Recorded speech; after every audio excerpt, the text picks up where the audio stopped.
The handcuffs clicked shut around my wrists in my own living room. I stared at Detective Harris as he read me my rights, but I wasn't hearing the words. I was watching my sister Victoria stand behind him, her face arranged into perfect shock and sadness.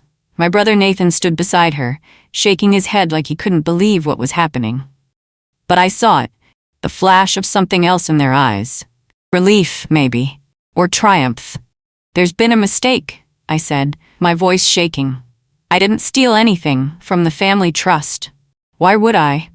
"The evidence says otherwise, Mrs. Abigail," Detective Harris replied. "He wasn't unkind, just doing his job. He didn't know my family the way I did." As they led me toward the door, I looked back at my husband Daniel. He stood frozen near the kitchen, his face white with shock. Our eyes met and I saw the helplessness there, the same helplessness I felt. "I'll fix this," he mouthed. I wanted to believe him. The courtroom felt colder than I expected. I sat at the defense table wearing clothes Daniel had brought me, trying to look like someone who hadn't spent 3 weeks in county jail. My lawyer spoke confidently about reasonable doubt and circumstantial evidence, but I couldn't focus. I kept watching my family in the gallery behind the prosecutor. Victoria dabbed at her eyes with a tissue. Nathan sat with his jaw clenched, looking angry and betrayed. My mother clutched her purse like she was holding herself together. They looked like victims, like I had destroyed them. The prosecutor presented bank statements showing transfers from the trust account to an offshore account in my name. She showed emails I supposedly sent, discussing how to hide the money. She brought up arguments I'd had with my mother about money years ago, making them sound recent and threatening. "This was calculated theft," she said, "not desperation, greed." I wanted to scream that I'd never seen those accounts, never sent those emails, but every time I spoke, the evidence seemed to speak louder. When the jury left to deliberate, Daniel squeezed my hand. "We'll appeal," he whispered, "whatever happens." But I already knew what would happen. Guilty on all counts. The words hit me like a physical blow. The judge's voice continued, something about sentencing in 2 weeks, but I couldn't hear through the ringing in my ears. I turned to look at my family one last time. Victoria covered her mouth. Nathan closed his eyes. My mother stared straight ahead. Not one of them looked at me. Daniel's hand found mine under the table, gripping tight enough to hurt. I held on like he was the only real thing left in the world, because in that moment, he was. "I'm sorry," my lawyer said quietly. "We'll file an appeal immediately." But appeals took time. Time I'd be spending locked away while my family walked free with whatever they'd planned. I finally understood. They hadn't just framed me. They'd erased me from their lives completely. And now the law had given them permission to finish what they started. As the bailiff came to take me away, I looked back at Daniel one more time. His face was set with determination I'd never seen before. "I'm not giving up," he said clearly, loud enough for everyone to hear. "Never." Prison stripped away everything quickly. They took my jewelry, my clothes, my name. I became inmate 47382 before I'd even processed what was happening. The woman who'd had a master's degree in finance, who'd owned a beautiful home, who'd had Sunday dinners with family, she disappeared behind concrete walls and locked doors. The first night, I didn't sleep. I lay on a thin mattress in a cell I shared with a woman named Teresa, staring at the ceiling and trying to understand how my life had fallen apart so completely in just 3 months. "First time?"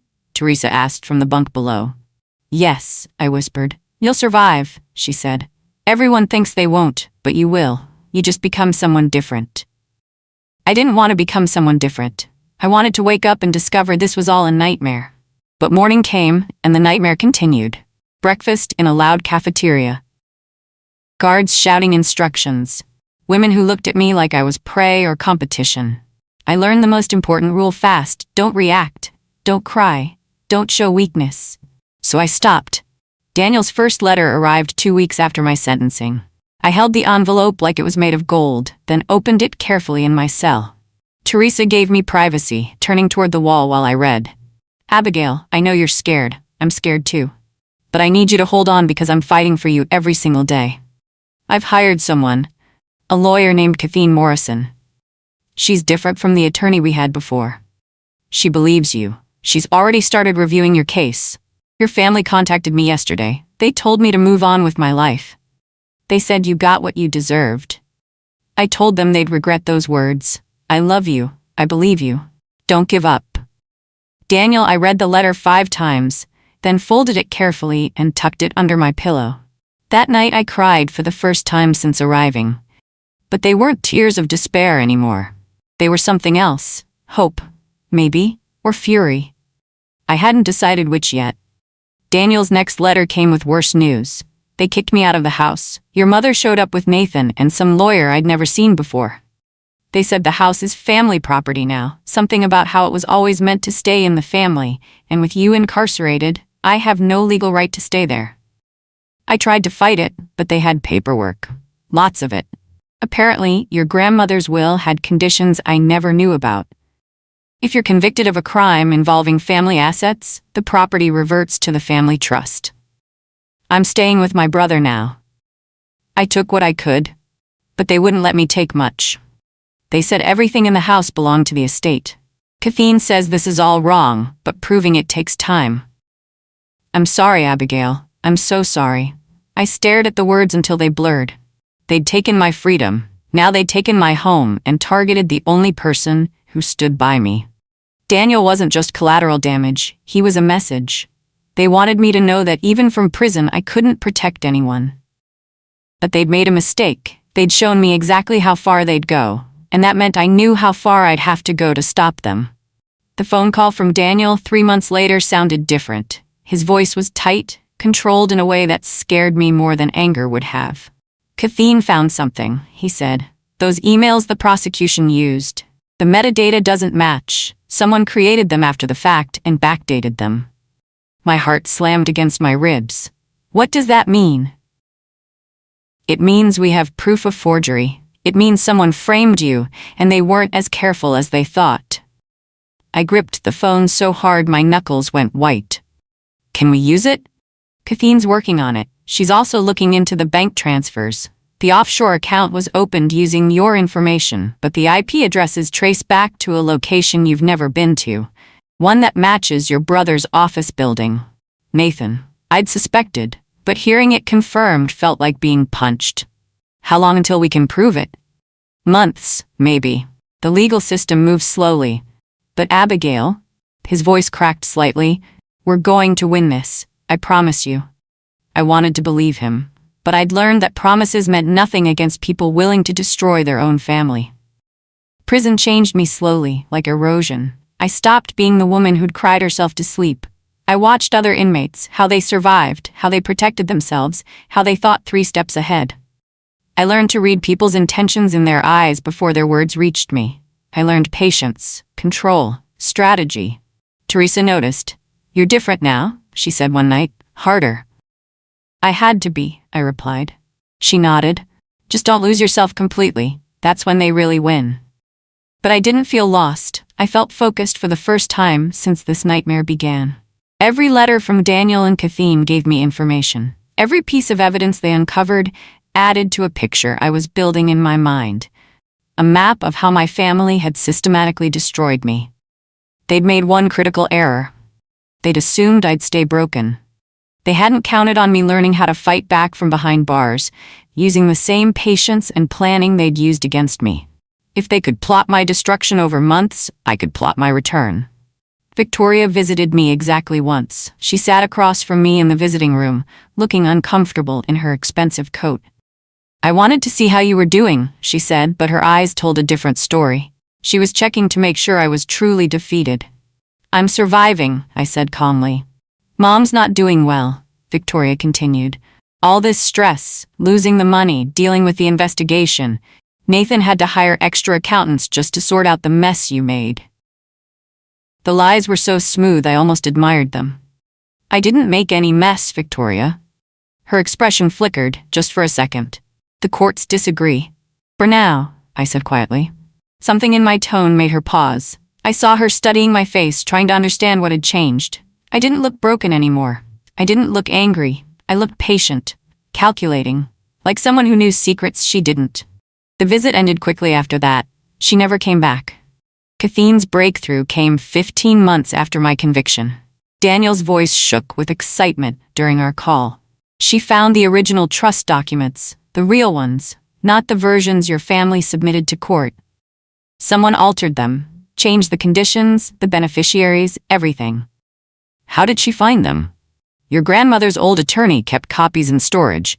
He's retired now, but Kathleen tracked him down. He confirmed the documents your family used were falsified. He's willing to testify. I closed my eyes, letting the information sink in. So we can prove fraud. More than fraud, we can prove conspiracy, forgery, theft. Everything they accused you of, they did. And Kathleen thinks she can trace the actual stolen money back to accounts Nathan and Victoria control. For the first time in over a year, I felt something like vindication. When? She's filing motions this week. It'll take time to get you out, but Abigail, you're coming home. I hung up the phone and returned to my cell. Teresa looked at me questioningly. Good news? The beginning of good news, I said. She smiled. Told you you'd survive. I'm not surviving anymore, I replied. I'm winning. The day my conviction was overturned felt surreal. I stood in court wearing the same clothes I'd been arrested in. Daniel had kept them all this time. Judge Morrison reviewed the new evidence with an expression that darkened with every page. The prosecutor who'd put me away sat silently, her case crumbling in real time. Based on the new evidence presented, Judge Morrison said, this court finds that the original conviction was obtained through fraudulent means. The conviction is hereby vacated, and the defendant is released immediately. The gavel struck. Just like that, I was free. Daniel wrapped his arms around me, and I felt myself shake.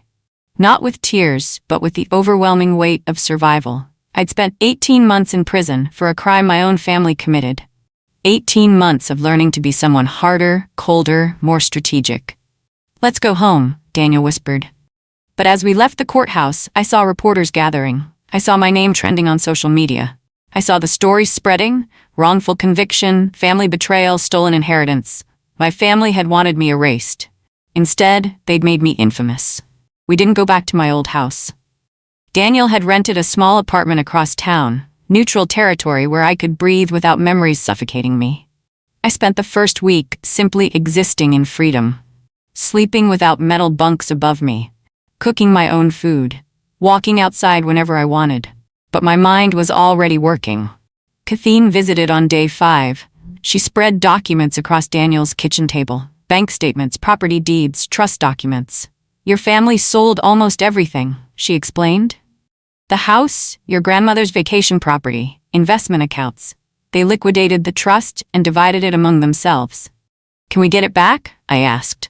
Most of it, yes. The sales were conducted while you were wrongfully imprisoned. Any transactions made under false pretenses can be challenged and reversed. She paused. But it'll take time, legal battles. Your family will fight back. I studied the papers, seeing my life reduced to numbers and signatures. Let them fight, I said quietly. They've forgotten something important. What's that? Kathleen asked. I learned patience in prison, I replied. I can wait as long as it takes. I stayed quiet for 3 months. My family assumed silence meant defeat. They thought I'd disappeared to lick my wounds somewhere, maybe leave the state entirely. Social media posts showed Victoria traveling, Nathan expanding his business, my mother redecorating her home, all with money stolen from the trust. Meanwhile, Kathleen worked methodically. She filed lawsuits challenging every sale, every transfer, every document my family had forged. She contacted the FBI about financial fraud. She built a case so thorough that even the best lawyers couldn't dismantle it. And I helped from the shadows. I remembered every conversation I'd ever had with my family about assets and accounts. I gave Kathleen names of witnesses who might testify. Old friends of my grandmother's, financial advisors who'd worked with the family, people my family had dismissed as unimportant. We weren't fighting loudly, we were fighting smart. And they had no idea what was coming. The first legal blow landed in month 4. A judge ordered Nathan to produce records of all transactions made from the family trust during my incarceration. He tried to claim privacy protections, but the judge wasn't interested. The plaintiff has provided credible evidence of fraud, she said. Your records are relevant and necessary. Nathan's lawyer argued for weeks, but eventually the documents came. Kathleen called me the day she received them. Abigail, they were sloppy, Really sloppy. Nathan transferred money to himself, Victoria, and your mother using the trust account directly. No shell companies, no complicated schemes, just straight theft. They thought you'd never get out, so they didn't bother hiding it. They got comfortable, I said. Exactly. And that's going to cost them everything. I felt no satisfaction, not yet. Satisfaction would come later, when they understood what they'd done to themselves. For now, I felt only focused determination. Every piece of evidence was another nail in their coffin. And we were building a very large coffin. Victoria tried to contact me through a mutual friend. The message was simple: "Can we talk?" I ignored it. A week later, Nathan sent an email directly. "Abigail, I know you're angry. I understand, but we're still family. Can't we work something out without lawyers and courts?" I forwarded it to Kathleen without responding. "They're scared," she said when I called. "They can see which way this is going. Nathan's facing potential criminal charges. Victoria could lose her business. She used trust money to finance it. Your mother might lose her home." "Good," I said flatly. Kathleen paused. "You've changed. Prison does that." I wasn't apologizing for becoming the person I needed to be. My family had shown me mercy meant nothing to them. I wouldn't make the same mistake. When Daniel heard about their attempts to contact me, he squeezed my hand. "You don't owe them anything." "I know," I replied, "but they owe me everything, and I was going to collect." The house came back first. Judge Morrison ruled that the sale had been conducted fraudulently while I was wrongfully imprisoned. The current owners, a couple who'd bought it in good faith, were compensated from Nathan's accounts, and the deed was transferred back to me. Daniel and I stood outside it on a cold morning in November. "Do you want to go in?" he asked gently. I shook my head. "Not yet. Right now, it's just property. Someday it'll feel like home again." The victory should have felt sweeter, but I'd learned something important in prison. Revenge isn't about feeling good in the moment. It's about watching the people who hurt you finally face consequences. And we were only getting started. Kathleen had filed criminal complaints against all three of them: fraud, forgery, conspiracy, theft. The prosecutor who'd put me away was now building a case against my family with the same determination she'd once used against me. Irony, I'd learned, was very patient. The trial made national news. Reporters loved the story: family betrayal, wrongful imprisonment, stolen fortune.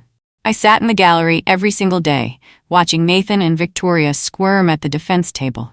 My mother stayed home, too ill to attend, but the prosecution played video depositions that showed her involvement clearly. The evidence was overwhelming: the forged documents, the fabricated emails, the direct bank transfers, testimony from the retired attorney about the real trust documents, Daniel's testimony about being kicked out of our home, even witnesses I'd forgotten about, neighbors who'd seen Nathan going through our house after I was imprisoned, a bank employee who'd questioned the offshore account but was told by Victoria not to worry about it. My family's lawyers tried everything. They claimed misunderstanding, poor record-keeping, emotional distress. But the evidence was too clear, and the jury too angry.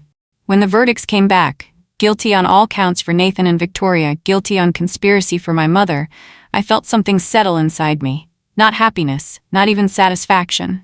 Just the quiet certainty that justice, however slow, eventually arrives. Nathan got 7 years, Victoria got 5. My mother, because of her age and lesser role, got 3 years suspended sentence and house arrest. The judge ordered full restitution. Every penny they'd taken had to be returned, plus penalties and interest. "They'll appeal," Kathleen warned me outside the courthouse. "Let them," I said. "Every appeal keeps them in the news, keeps their names attached to what they did. That's punishment too." Daniel had been quiet all day. That night in our apartment, he finally spoke. "Are you okay?" I thought about it honestly. I don't know what okay feels like anymore. I'm not who I was before prison. That woman trusted too easily. This version of me never will. He pulled me close. "I love both versions. Even the harder one?" "Especially the harder one," he said. "Because she survived what would have destroyed most people, and she did it without losing herself completely." I wanted to believe him about not losing myself. But some days, I wasn't sure. The money returned slowly. Asset recovery took months. Accounts had to be frozen, properties evaluated, investments liquidated. Kathleen handled everything with meticulous care. By the time she finished, my grandmother's trust had been restored to almost exactly what it should have been worth if my family had never touched it. "You're a wealthy woman, Abigail," she said, handing me the final accounting. I looked at the numbers and felt nothing.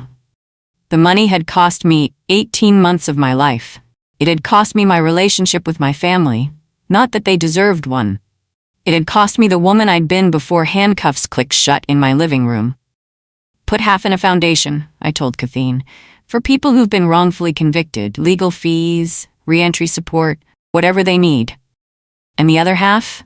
Investments, secure ones. I want to make sure Daniel and I never have to worry about money again."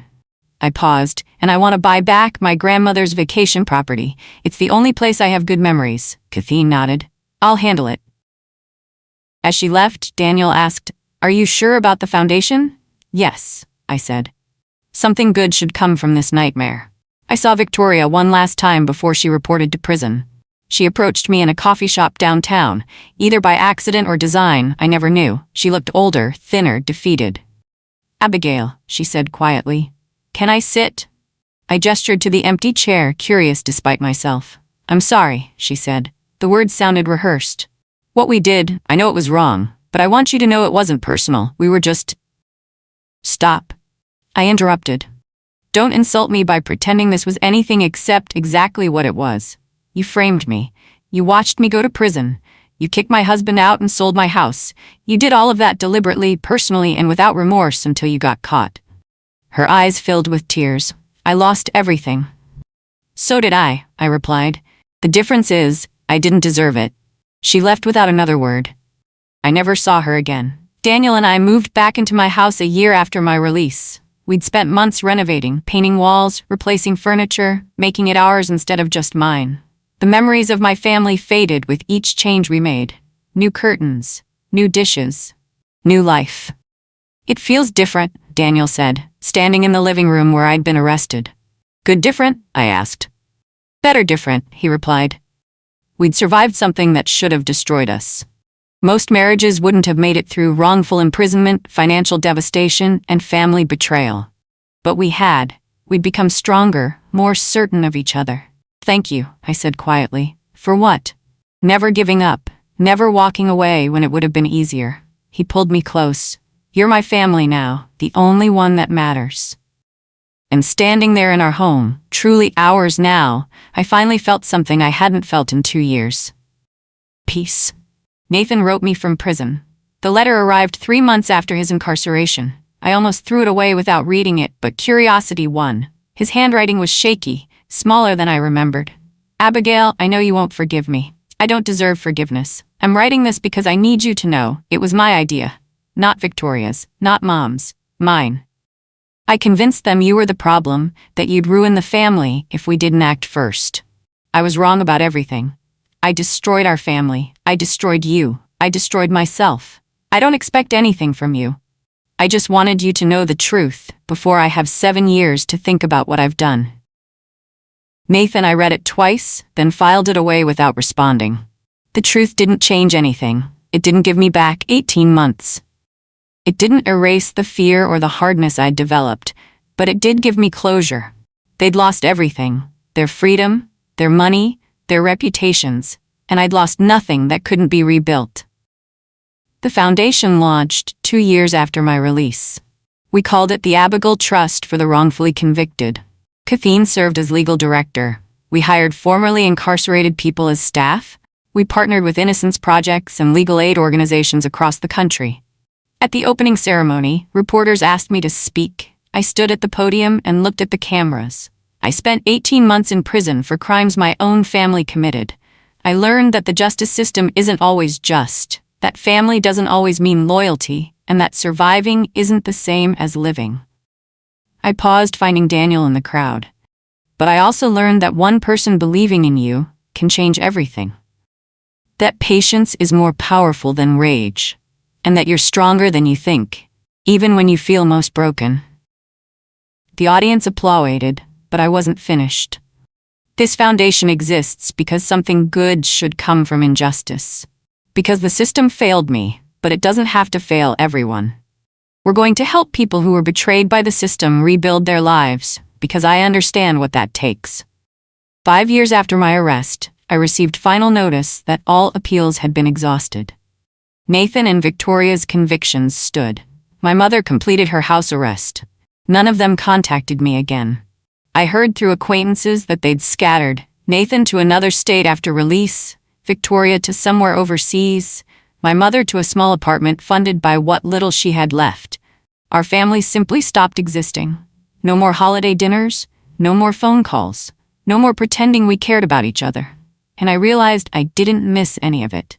The family I'd thought I had was an illusion. They'd been willing to destroy me the moment it benefited them. Do you ever regret it? Daniel asked one night. Fighting back so hard? I thought about it honestly. No. They taught me an important lesson. Mercy is earned, not owed. They showed me none. I returned the favor. Are you happy now? He asked. I looked around our home, at the life we'd rebuilt, at the foundation helping people like me. Yes, I said. I finally am. I stopped counting the years eventually. Life moved forward, new projects, new friendships, new versions of myself that weren't defined by what my family did. The foundation grew. Daniel and I traveled. I learned to trust again, carefully and selectively, but genuinely. Sometimes I thought about the woman I'd been before the handcuffs. She'd been softer, more naive, more willing to believe the best in people. Prison had burned that softness away. But maybe that wasn't entirely bad. The woman I'd become knew her worth. She knew her strength. She knew that survival meant more than just breathing. It meant choosing yourself when no one else will. My family took 18 months of my life, but they gave me something too, though they never meant to. They gave me clarity about who deserved my trust, my love, my loyalty. They gave me the strength that comes from surviving betrayal. And they gave me the knowledge that justice, however delayed, eventually finds its way home. I walked away from them completely. No contact, no closure conversations, no final confrontations. Because the best revenge wasn't making them suffer. It was building a life so full and meaningful that they became irrelevant to my happiness. And that's exactly what I did.